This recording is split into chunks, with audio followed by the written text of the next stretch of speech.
So today I thought I'd start off a new series that I'm going to be running throughout the life of Battlefield 4, and it's going to be a series of weapon reviews. Now I'm going to call it Setup Sunday. It's not going to be too heavy on the weapon stats because I think that bores the hell out of people. It's more going to be about the situations that I can put the gun in and what I feel it works best at. And so to kick off this new series, today we're going to be using a weapon that is brand new to the Battlefield franchise, and that's called the SAR-21. It's an assault rifle, so it sits alongside the likes of the M416 and the FAMAS, and it simply requires you to achieve 19,000 points with the assault class to unlock this. Now, as I stated previously, this weapon is brand new to the Battlefield franchise, so I didn't really know how this thing was going to perform before I actually got my hands on it. I have to say, I was pleasantly surprised with the SAR-21. I think it's more orientated to be used in slower paced game modes like Conquest and Rush. It doesn't work very well in Domination and Team Deathmatch, and here's why. The SAR-21's rate of fire is 600 rounds per minute. Now this is where it really starts to let itself down in close quarters combat, because of course if somebody's running around with an AEK, they're going to drop you before you've even pushed the ADS button. Adding to that, it's got a really long reload time as well. Because of its bullpup design, it does take a little bit longer to reload than some of the other more conventional weapons in the game. So in a close quarters situation, if you're having to reload, somebody comes around the corner, you're going to get caught with your pants down. Another thing I will say, when I was using this gun naked, i.e. it had no attachments on it, I found that the iron sights weren't great. I was trying to hit fire people from about 10 or 15 meters away, found that was more effective than using the iron sights. They were just too clunky for me and they took up too much of the screen, so it's pretty much a necessity to have a sight on this thing. I want to now move away from the negatives, because obviously I'm doing the gun review here to make sure that you guys know about the good things of this weapon. So I'm going to move across to Conquest and Rush, because this is where this thing really does start to excel. As I mentioned earlier, the SAR-21's rate of fire really doesn't help itself out in close quarters combat. However, at medium to long range, this gun really does start to become a bit of a beast. As always, when you're shooting at medium to long range, I always advise burst firing the gun. And that of course helps even more because it's got such a low amount of recoil, because its rate of fire is so slow, it's really easy to keep your crosshairs on target. If you can add the right attachments into the equation, this gun can become an absolute legend at long range combat.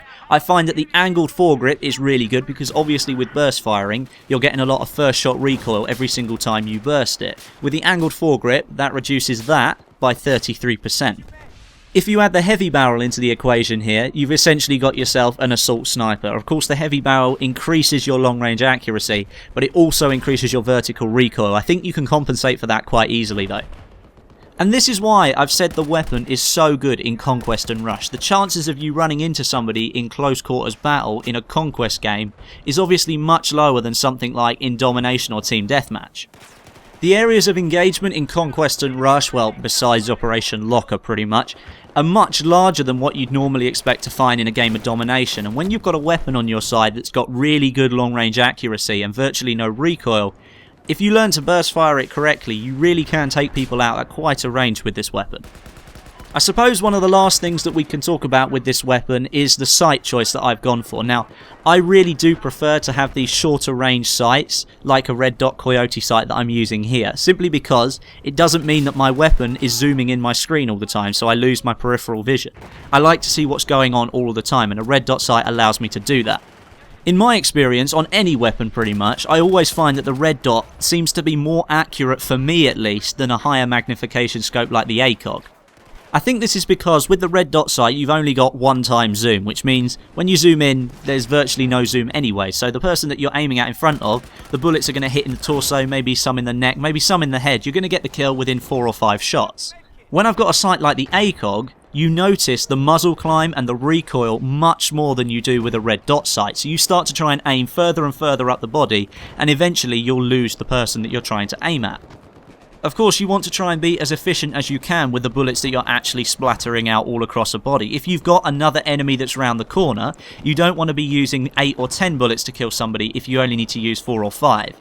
And that's why I find the red dot sight is much better for me, because it doesn't show the recoil as much as an ACOG sight does.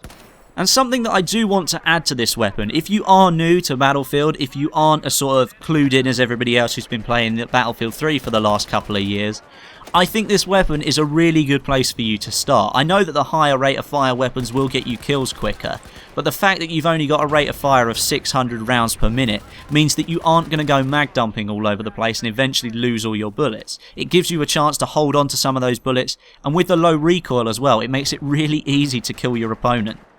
Now, as I mentioned earlier in the video, it does require you to have 19,000 points with the Assault class to unlock this weapon.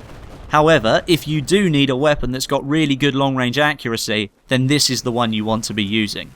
Overall, I'm really impressed with the SAR-21 as it stands currently. It suits my playstyle, it means I can get that accuracy that I need at longer ranges.